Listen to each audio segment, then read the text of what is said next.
நான் முதல்ல அந்த வீடியோவை பாக்குறப்போ அது ஆடுன்னு எனக்கு தெரியாது. ஹாய் கைஸ், ரீசெண்ட் டைம்ல நான் ஒரு ஷோ பார்த்துட்டு இருந்தேன் ஹாட்ஸ்டார்ல.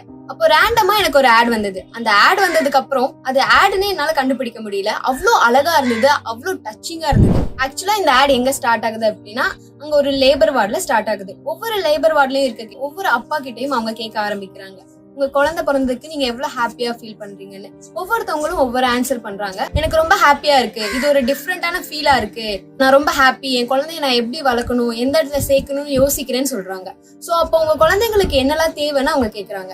அப்படி அவங்க கேக்குறப்போ அவங்க சொல்ற விஷயம் என்னன்னா, நான் வந்து இன்ஜினியரிங்காவோ டாக்டராவோ படிக்க வைப்பேன்னு சொல்றாங்க.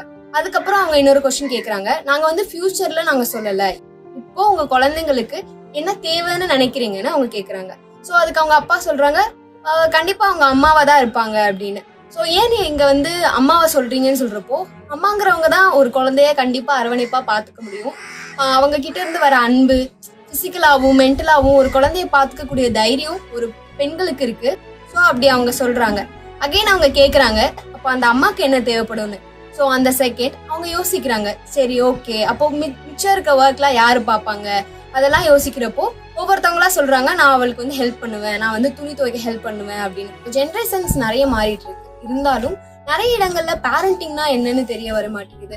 ஒரு ஹஸ்பண்ட் ஒரு ஒய்ஃப்க்கு எவ்வளவு ஹெல்ப்ஃபுல்லா இருக்கணுங்கிறதும் தெரிய மாட்டேங்குது. அந்த லேபர் டைம்ல ஒரு குழந்தை பிறந்ததுக்கு அப்புறம் ஒரு பெண்ணால அவ்வளவு வேலைகளை செய்ய முடியாது. அவங்க ரொம்ப வீக்கா இருப்பாங்க. அந்த 8 monthsல இந்த பீரியட்ஸ் எல்லாம் வெளியாகும். நிறைய ப்ராப்ளம்ஸ் இருக்கு. எவ்வளோ வந்து கேர்ள்ஸ் கஷ்டப்படுறாங்க, அவங்களுக்கு எவ்வளோ வந்து சப்போர்ட் தேவைங்கிறது. ஸோ இந்த ஆட் பார்க்குறப்ப எனக்கு ரொம்ப பிடிச்சிருந்தது. இது அவங்க பிராண்டுக்காக பண்ணியிருக்காங்களா இல்லை என்னன்னு எனக்கு தெரியல, பட் எனக்கு ரொம்பவே பிடிச்சிருந்தது.